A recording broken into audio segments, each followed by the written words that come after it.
So habang ako'y inuugoy ng sekada, sa una para kang mako-conscious or para kang matutulig. Pero habang tumatagal, sanay ka din. Ayan, tumatahimik na sila. Kinakantahan nila ako para dun sa next dish na ipe-prepare natin. Kasi pag sinabi nating tinola, kadalasan, manok. Diba? Pag napunta ka sa Bisaya, isda. Dito sa Redwood Farm Villa, meron din silang alagang pato dyan, or bibe. So yun yung gagamitin nating protein for this dish. And of course, meron din tayong nakita sa palengke na bule or patani. So yan lang yung mga siguro kakaibang ilalagay natin dito sa duck version ng ating tinola. Ito yung ating farm-raised na duck. This, I would say, is optional. Kung gusto niyo medyo yung low-key lang na no hassle masyado yung tinolang version na gagawin nyo, you can definitely skip the part na igigisa mo pa siya. Pero again, like I always say, na kung mapapansin nyo rin dun sa style ko, when I'm cooking any dish na may sabaw, if I can turn it into a braise, or gusto ko may searing muna, I always take the opportunity to do that. Because, in my experience, in my professional opinion, it gives you a deeper flavor doon sa dish na ginagawa natin. Imbis na bland lang, straightforward lang, at least dito may mga complexities tayong matitikman. So, we brown our meat.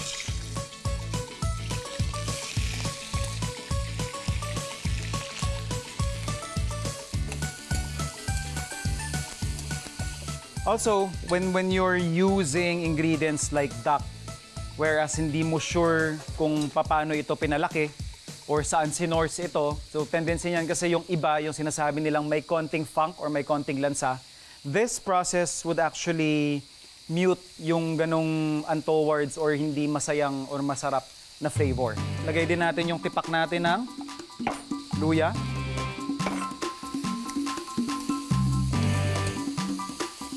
Then slice na lang din natin yung ating papaya.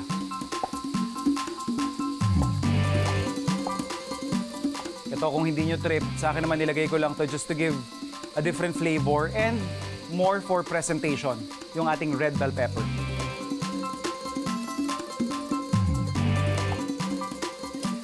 So once na nasira na natin yung ating pato or bibe, ano yung ating stock, timplahan natin ng patis and yung ating tanglad.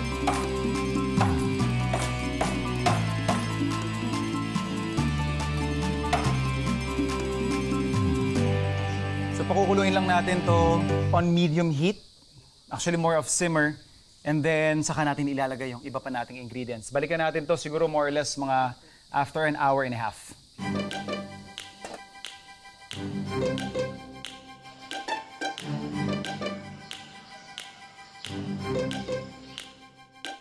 So ito na. Check natin yung laman ng ating pato. Yan. Ayun, nahulog na. Literal. Falling off the bones, baby. Pwede na tayo maglagay ng ating papaya. It's still your preference. Depende, bahala ka na. May iba kasi na gusto nila may bite pa minsan yung karne. Yung iba naman, kagaya ng ganyang kalambot. So, kung kayo magta-try ng recipe na to, whatever floats your boat. Anong trip nyo? Pwede yun. And then, sasabay na natin dito yung buli or patani.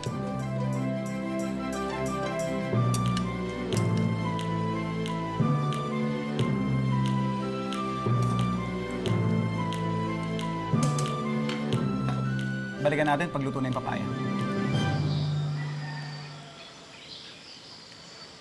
So ito na, check natin yung ating papaya. Yun, effortless na. Habang kumukulo siya, may apoy pa, lagyan na natin yung ating bell pepper. Ganun lang kabilis. Pwede natin patayin. At pwede tayo mag-serve.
Bariotic 2011. Ang nanay ko, marunong magluto talaga siya. Ano siya, mangusina. Inarkila siya, halimbawa sa fiesta o sa kasal. Pupunta sila sa isang lugar, dala nila yung mga kawa nila, kutsilyo, yung mga ingredients nila para magluto, binabayaran sila. Tapos ano din siya, nagkarinderyan din siya. Dahil lang tatay ko sundalo, kung saan madisini yung tatay ko, sumasama siya. Tapos magtatayo siya ng karinderya sa labas ng kampo. More than 10, less than 20. Konti lang. Pero although nandun na yung mga talagang kapampangan dishes like kare-kare, tidtad o yung dinuguan, meron ng kilayin, yung mga gulay, lechon kwali, lechon, gatang suso, sampelot o yung ginataang bilo-bilo. Sa bobole, yung bule o patani, dito lang siya inaani sa Florida Blanca na mga... Meron kasi kami dito ang Aita community. May upland community kami. Ang produkto nila, around November to January or February, bule. Pinagkakitaan nila yon, pinoproduce nila yon. So kapag merong bule, niluluto yun dito sa Florida Blanca. Niluluto siya with pata ng baboy, niluluto siya with buntot ng baboy, with kalabaw, with baka. Kuminsan yung biyanan ko, niluto niya rin with tinapa. Kasi nga, kapag available siya sa market, sinasamantala ng mga taga Florida Blanca, niluluto yon. Maya pa, abak po at syuta mo po Florida Blanca para maglutong metong kareng specialties. Kenikeng, kaya kaming balen. Yung sa bobole. Parang ano lang po ito, parang sinigang sa kamatis na pata ng baboy. Pero meron po siyang special na ingredient. Yun po yung bule. Sa Tagalog po, patani. Sa English po, lima beans. Ilalagay po natin ang pata ng baboy. Isasabay na po natin ang kamatis para po lumambot po talaga yung kamatis, madurog. Maglalagay na rin po tayo ng siling haba, asin, at patis po, pampalasa. Dapat po isasabay natin yung patani. Kaya lang, dahil po mature na yung beans, so ang ginawa po namin, binabad namin magdamag para po ma-rehydrate. Tapos po, pinakuluan na namin ng konti para lumambot. So, mamaya-maya na po natin ilalahok. Tatakpan po natin para pakuluin po natin.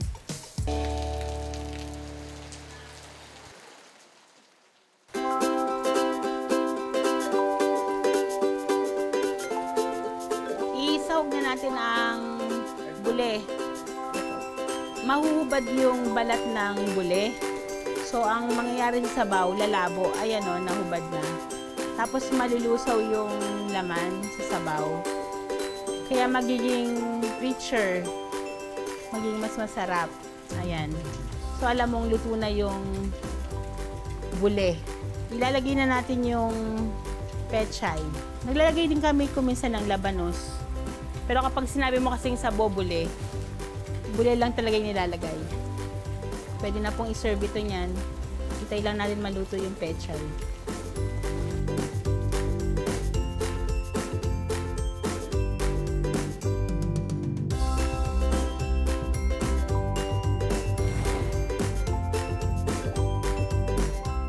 Yung nalaman ko na pupunta kami sa isang buffet, excited po ako na tikman is yung buro po. First time ko po siyang makakain. At masasabi kong masarap po.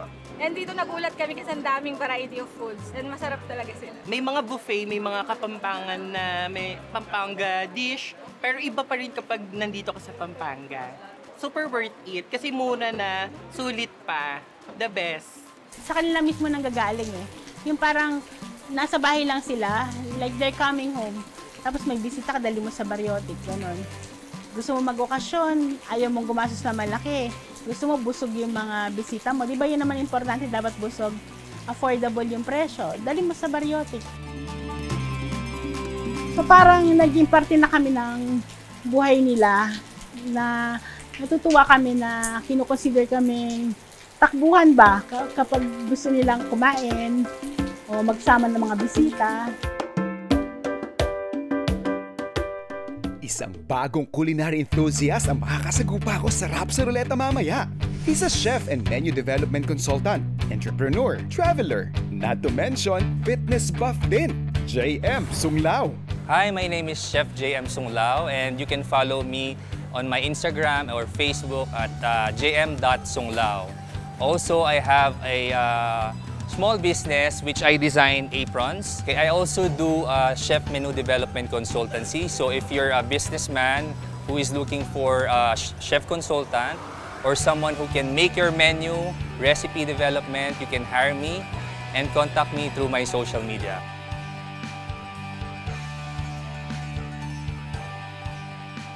Chef JM, welcome to Farm to Table. Thank you for having me. Welcome dito sa isa sa mga madalas naming office, ang public market. May Paho Public Market ang nag-host sa atin ngayon and eto nga, para i-welcome ka sa ating kusina, meron akong binitbit na para sa iyo lang.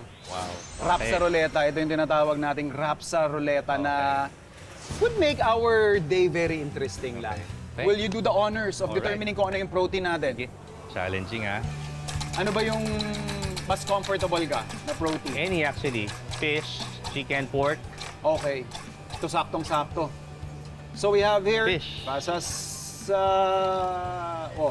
Okay. chef choice. So any. Any. Hindi ko na to. Okay. Okay. So yan. Wow. Ganun kadali. So ito na lang, kung ano na lang yung Easy-peasy. specialty na mama-market trade natin. Okay. So Okay, para wow. lang may konting element of competition yung gagawin natin, kukuha tayo ng special judge na titikim kung ano yung mas masarap or mas prefer niya actually. Okay. Yun lang naman yun mas prefer niya. Pero ang pinaka-importante dito yung mga cooking tips na may share bigay, natin okay. sa ating mga food explorers. Alright. So JM, ready? Ready? Pamalengke muna tayo. Okay. Tara! Tara. Alright, hanap tayo ng fish na lang siguro. Naghahanap ako ng either lapu-lapu or yung malaking tilapia or plapla. Magkano yan, ate? Maya-maya. 64 isang kilo. Mas maliit na lang. Oo. Para mas mabilis maluto. Naisip ko itong maya-maya since medyo special lang ating lulutuin ngayon. Doon na tayo sa maya-maya. Maraming salamat, ate. Anong ulam mo, ma'am? Pork! Ano pong ulam? Pork, Patingin nga. Ang sarap, di ba? So, pork yung ulam ni ma'am, pork. Pritong pork.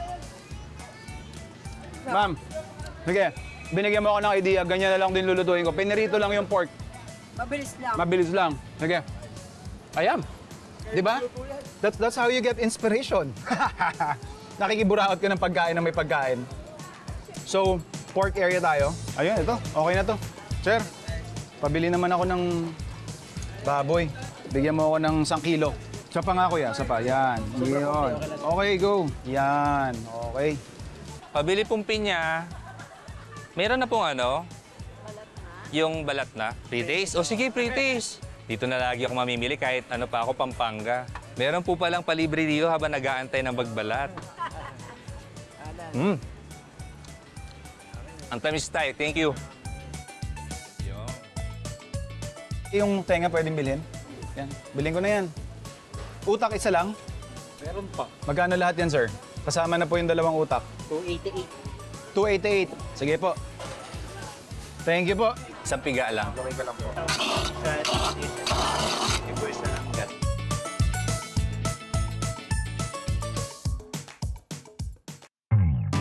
Samasamahin mo natin. Wala ka malalaking sibuyas. Pula ba? Puti. Teko mo nga rin po ako ng tanglad. Kung may kalamansi ka, ito. Yan. Yan. 20 mil lang yan. 20 mil. Ba't ganun kayo magpresyo dito? Opo. Bawang, syempre. 100,000. 100,000 plus...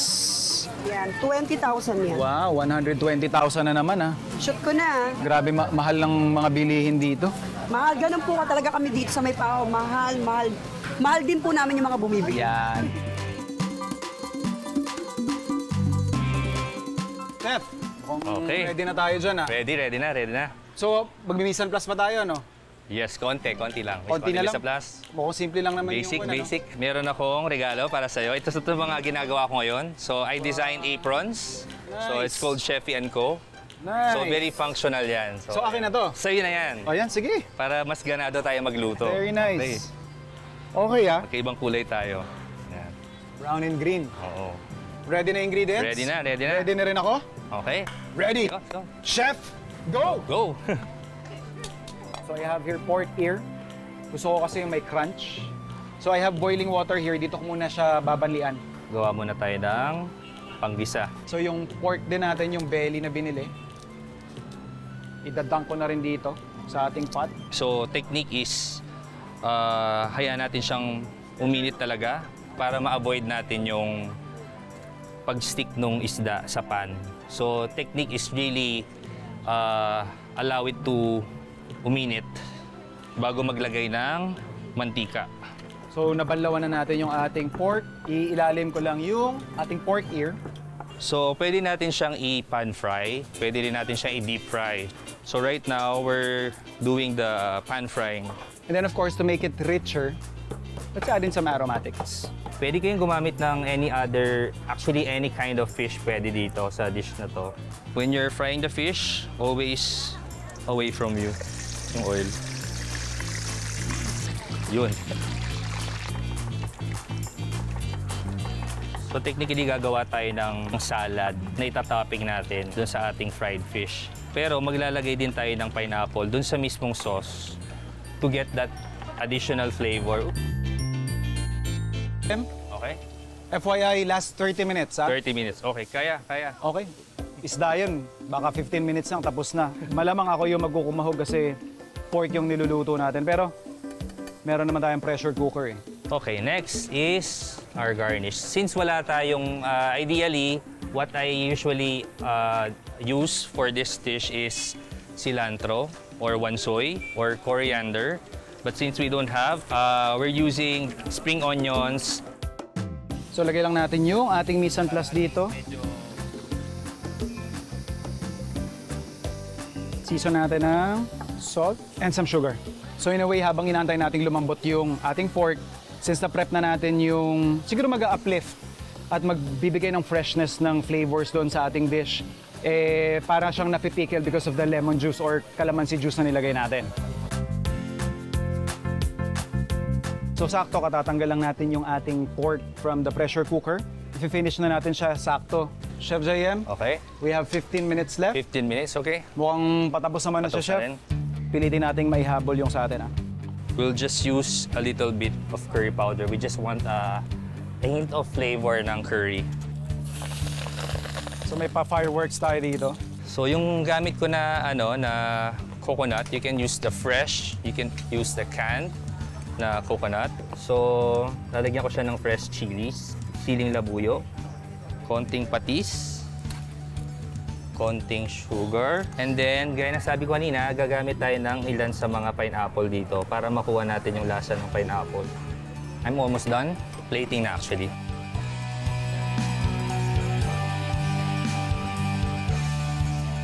Mukhang tapos na si Chef JM. Sakto naman, we still have like 5 minutes left.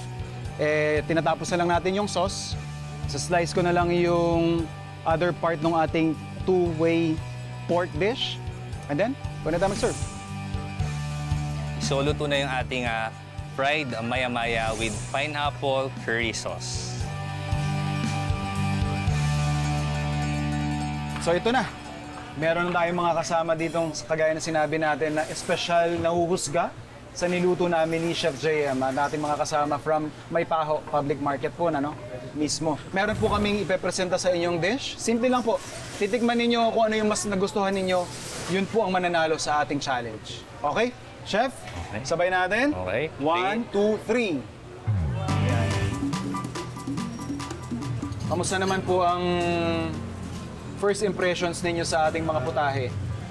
Nilaw po siya, Okay? pero pag nilaga siya ng bahagya, so yung masyadong lagan-laga. Opo. Parang okay lang, parang may crunchy siya. Yun. Tama yung alat, Okay. tama yung timpla niya na medyo maasim lang na to. Kaya okay sa akin. Okay. Okay sa akin ang panlasa. Maanghang. Swag. Si Ma'am Presi, mukhang nai-enjoy ah. Masarap din po, parang nagbe-blend yung ano niya, topping niya, Mhm. pinaka-sauce niya. Oo. Parang meron daw curry powder. Medyo matabang ang lasa. Yung ano niya, yung asin niya, sakto lang dahil yung sa... Okay. Saka yung isda niya, medyo parang ano, parang medyo durog yung loob. Talagang may deliberation kayo, ha? Meron talaga. Actually, pareho naman silang masarap. Dahil doon sa natikman naming lasa, nagkaisa kami na yung panlasa namin halos kakaisa, nagkakapare-pareho. Yung wrap sa dish natin, Sir Leo, no? Pinakarap sa dish natin yun. Okay. Ay walang iba kundi ang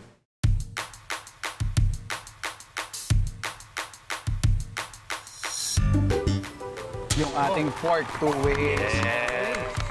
Napansin ko kasi kanina, tinikman ng mga judges na hindi nila tinikman yung lahat ng components in one bite. Pero learning lesson ko talaga is to actually check the seasoning, ganyan. Siyempre masaya tayo na na-appreciate ng mga food explorers natin yung prepare nating putahe. For those who are starting out sa pagluluto, you don't have to complicate things.